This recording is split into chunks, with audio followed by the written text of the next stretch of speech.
ഇന്ന് ഇലക്ഷൻ്റെ ക്ലാസ്സാണ്. പാലക്കാട് ഗവൺമെൻറ് വിക്ടോറിയ കോളേജിൽ വെച്ചിട്ടാണ് ഇലക്ഷൻ ക്ലാസ് ഉള്ളത്.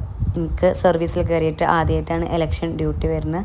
എനിക്ക് അതിൻ്റെതായ നല്ല ടെൻഷനുണ്ട്. രാവിലെ 9:30ക്കാണ് ക്ലാസ് സ്റ്റാർട്ട് ചെയ്യുമെന്ന് പറഞ്ഞിട്ടുള്ളത്. എനിക്ക് എങ്ങോട്ട് പോകുമ്പോഴും 10 മിനിറ്റെങ്കിലും നേരത്തെ അവിടെ എത്തണം, അല്ലെങ്കിൽ ഒരു പൊറുതിയേടാ. അങ്ങനെ നേരം വെളുത്ത നേരത്തെ ഞാൻ എണീറ്റ് പോയിട്ടുണ്ട്. 9 മണിയായപ്പോഴത്തേനും ഞാൻ ഗവൺമെൻറ് വിക്ടോറിയ കോളേജിൽ എത്തിയിട്ടുണ്ട്.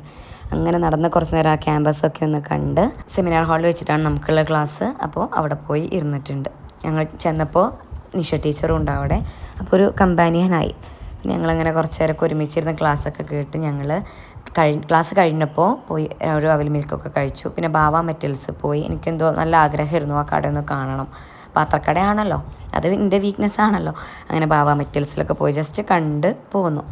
പിന്നെ അതാ നേരെ തിരിച്ചിട്ടുണ്ട്. ബസ് കയറിയപ്പോൾ കാക്കുവിനെ വിളിച്ചിട്ടുണ്ട് എന്നെ എടുക്കാൻ വേണ്ടിയിട്ട്, ചെറുക്കപ്പടി വരണം എന്ന് പറഞ്ഞിട്ട്. അങ്ങനെ ഇതാ ഞാൻ എത്തിയപ്പോഴത്തേനും കാക്കു വന്ന് എന്നെ വെയിറ്റ് ചെയ്യുന്നുണ്ട്. പിന്നെ വന്ന് വീട്ടിൽ വന്ന് ഫുഡ് കഴിച്ചു, ഉറങ്ങി. അതാണ് ഇന്നത്തെ എൻ്റെ ദിവസം. നല്ലൊരു ഉറക്കം കിട്ടിയെന്ന് എനിക്ക്.